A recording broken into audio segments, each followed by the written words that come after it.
Have you ever found yourself in a situation where someone publicly humiliated you, leaving you feeling small, embarrassed, and utterly helpless? That burning sensation in your chest, the way your face flushes, the stutter in your voice as you try to find the right words to defend yourself. It's a deeply painful and common human experience. You feel like everyone is watching, judging, and you desperately wish the ground would swallow you whole. We've all been there, haven't we? Whether it was a sharp-tongued colleague, a condescending family member, or a thoughtless acquaintance. The sting of public humiliation is one of the most difficult emotional wounds to heal. But what if I told you that this very moment of pain is not an end, but a beginning? What if the key to turning this experience from a tragedy into a triumph lies in the ancient, profound wisdom of one of history's greatest thinkers, Carl Jung? Today, we're not just going to talk about dealing with humiliation. We're going to dive deep into a psychological strategy rooted in Jungian principles that will not only help you navigate these difficult moments with grace and power, but will fundamentally change the way you see yourself and others. This isn't about getting revenge or lashing out. It's about a quiet, internal revolution that will leave your tormentor surprised and, more importantly, will leave you stronger than you've ever been. So, let's start with the immediate aftermath. The humiliation has just happened. Your heart is pounding.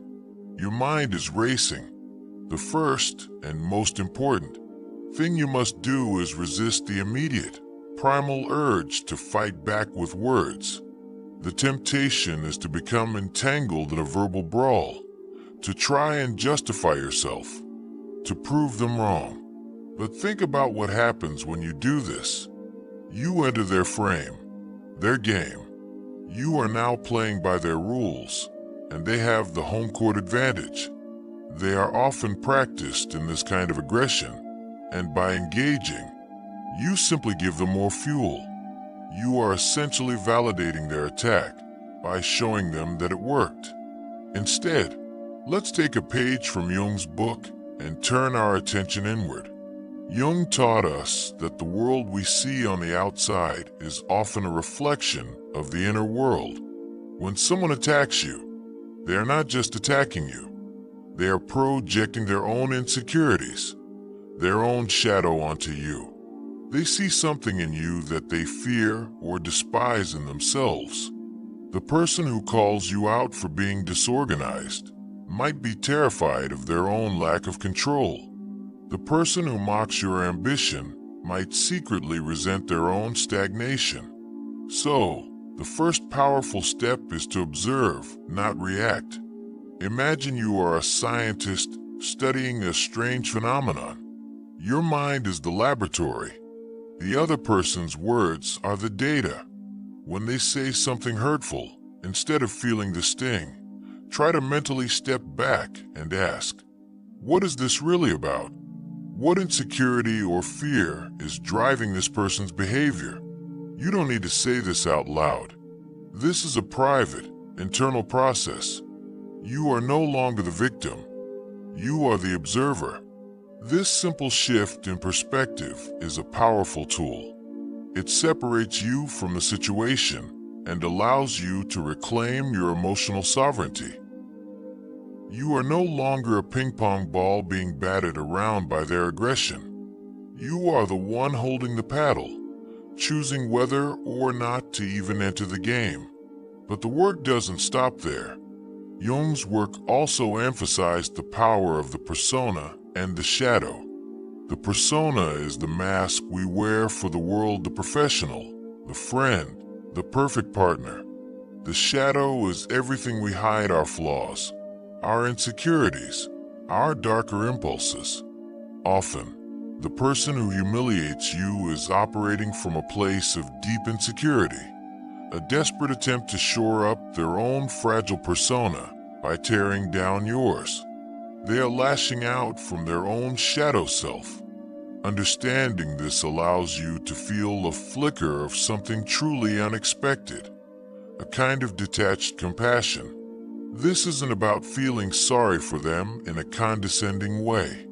It's about understanding that their aggression is a sign of their own pain.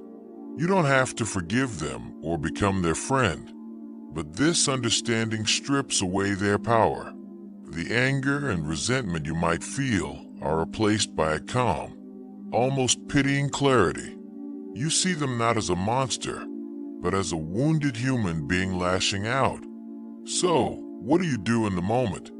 After you've taken that mental step back and resisted the urge to fight back, you deploy the next crucial step. You don't engage. You don't justify. You use the power of silence and the unexpected.